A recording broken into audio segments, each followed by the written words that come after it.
সম্মানিত সুপ্রিয় দর্শক শ্রোতা দেশ ও প্রবাস থেকে যারা আমাদের ভিডিও দেখছেন অথবা শুনছেন সবাইকে আন্তরিক প্রীতি ও শুভেচ্ছা জানিয়ে শুরু করছি আজকের নতুন একটা প্রতিবেদন।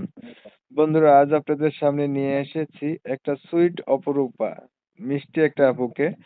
উম, সে দেখতে অনেক সুন্দরী, আমার কাছে ছবি পাঠাইছে আগে থেকেই, সেটা অনুসারে বলছি। তাছাড়া তার কণ্ঠ অনেক মিষ্টি। এত সুন্দরী মিষ্টি হওয়া সত্ত্বেও এই আপুটা কেন প্রতিবেদনে আসলো বিস্তারিত থাকছে ভিডিওতে। অবশ্যই আপনারা ভিডিওটা কন্টিনিউ করলে বুঝতে পারবেন। কথা না বাড়িয়ে পরিচয় করাইতেছি। বাই দ্য ওয়ে, আপনারা যদি ভিডিওটা শুনেন সম্পূর্ণ তাইলে আপুটির নাম্বার ভিডিওতে দেওয়া থাকবে, সরাসরি তার সাথে কথা বলতে পারবেন। আসসালামু আলাইকুম। ওয়ালাইকুম সালাম। এই যে সুন্দরী আপু, কেমন আছেন? এই তো আলহামদুলিল্লাহ ভালো আছি। আপনি এত সুন্দর কেন ভাই? আল্লাহ বানাইছি, কি করব গরিবের ঘরে। আল্লাহ বানাইছে। তো এত সুন্দর বানাইছে, তার কেন আপনি প্রতিবেদনে আসলেন বলেন? এত সুন্দরী মানুষ প্রতিবেদনে আসতে হয়? আসলে কি জানেন, আমার বাবা নাই, আমি একটা ছোট বোনকে নিয়ে থাকতেছি।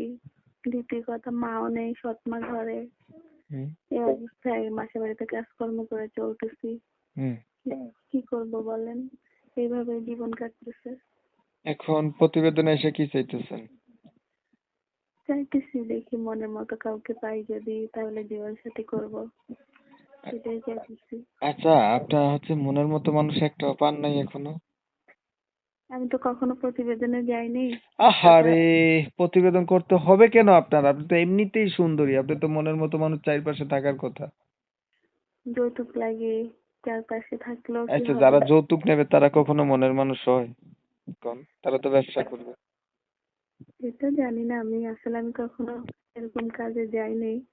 তবে চিন্তা করতেছি, দেখি ভালো একজন মানুষ পাইলে, এবং হালকা বয়স্ক হইলেও চলবে, যেতে আমি গরিব, বুঝছেন? ভালো একটা মনের মানুষ পাইলে কি করবেন? বিয়ে করব, মনের মতো করে তাকে আমি নিয়ে ঘর করব। আচ্ছা, আপনার আগে বিয়ে হয় নাই ভাই? না না, বিয়ে হয় নাই, আমার বয়স মাত্র 18।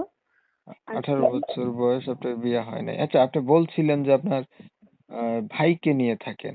ভাইকে নিয়ে থাকবেন, আপনার মা বাবা তারা নাই? না না, ছোট একটা ভাই আছে, তাকে নিয়ে আমি থাকতেছি। কার কাছে থাকেন তাকে নিয়ে? আমার খালার কাছে। আপনাদের নিজের বাপের কোনো সম্পত্তি নেই, বাড়িঘর নেই? ওখানে থাকতে পারি না, সৎ মা আছে তো বাবার কাছে, ও তাই। মানে আপনার মা নাই, নিজের বাবা আছে। বাবা আপনার খোঁজ খবর রাখে না? না না না, রাখে না। এই হায়, আপনার বাবা একটা কাজ করলো, এটা কি ঠিক করছে কোন? সেটা আমার ভাগ্য, কি করব বলেন, খালার কাছে থাকতেছি, কাজকর্ম করতেছি, ভাইটাকে নিয়ে চলতেছি। লেখাপড়া কিছু জানেন আপনি? কোরআন শরীফ পড়ছি, বাংলা তেমন পড়ি না, মোটামুটি নাম ঠিকানা পারি, এটাই। হ্যাঁ, এইখান দিয়ে আপনি একটু শর্ট আছেন। 2025 সালে একটু লেখাপড়া না থাকলে কি হয়? কি করব, ভাগ্যটাই খারাপ। আচ্ছা আপু, এই যে বলছেন যে বয়স্ক, একটু হালকা বয়স হইলেও হবে। হালকা বয়স বলতে ধরেন 60-70 বছরে কেউ বিয়ে করতে চাইলে? মনে করেন আমার তো 18 বছর, আমি কি করব, যদি উনি আমাকে বরং পোশাক দিয়ে রাখতে পারে তাহলে অবশ্যই হবে। না, 60-70 বছরের বয়স মানুষকে বিয়ে করলে আপনি কি পাবেন? কিছু পাবেন?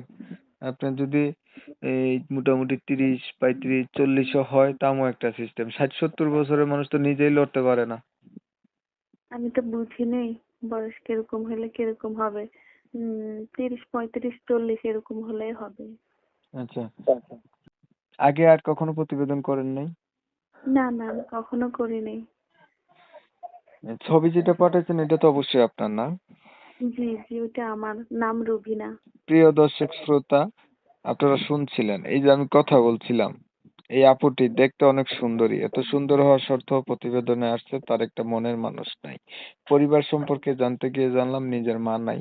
সৎ মা বাবা থাকে, তার কাছে উনি থাকে না। বাবা তার কোনো খোঁজ খবর রাখে না। ছোট ভাইকে নিয়ে থাকে। এখন প্রতিবেদনে এসে চাচ্ছে যে উনার অতীত জানার পরে, সবকিছু জানার পরে, কেউ একজন মানুষ, তার বয়স যদিও 18 হয়, 30-35 বছর হলেও সমস্যা নাই। এমন কেউ যদি এই সুন্দরী মেয়েটার পাশে দাঁড়ায়, তাকে যদি জীবনসাথী করতে চায় তাহলে সে করবে। আমি কিন্তু তার নাম এবং ঠিকানা নিতে পারি নাই ইউটিউবের গাইডলাইনের কারণে। যারা হচ্ছে এই সুইট মিষ্টি আপুর নাম এবং ঠিকানা জানতে চান, তারা চাইলে সরাসরি ইনার সাথে কথা বলবেন। ইনার নাম্বার আমি ভিডিওর স্ক্রিনে দিচ্ছি। তাহলে উনি বলে দেবে উনার নাম কি বা কোথায় থাকে। আপনারা যারা হচ্ছে অনেক সময় নিয়ে ভিডিও দেখছেন, আপনাদের মূল্যবান সময়টা নষ্ট করে সবাইকে ধন্যবাদ। যদি ভিডিও ভালো লাগে একটু লাইক টাইক দিবেন, শেয়ার দিবেন, যাতে করে বেশি লোকে দেখতে পারে। আর যারা উনার নাম ঠিকানা জানতে চান অবশ্যই উনার নাম্বারে ফোন দিবেন। সবাই ভালো থাকবেন, সুস্থ থাকবেন। আল্লাহ হাফেজ।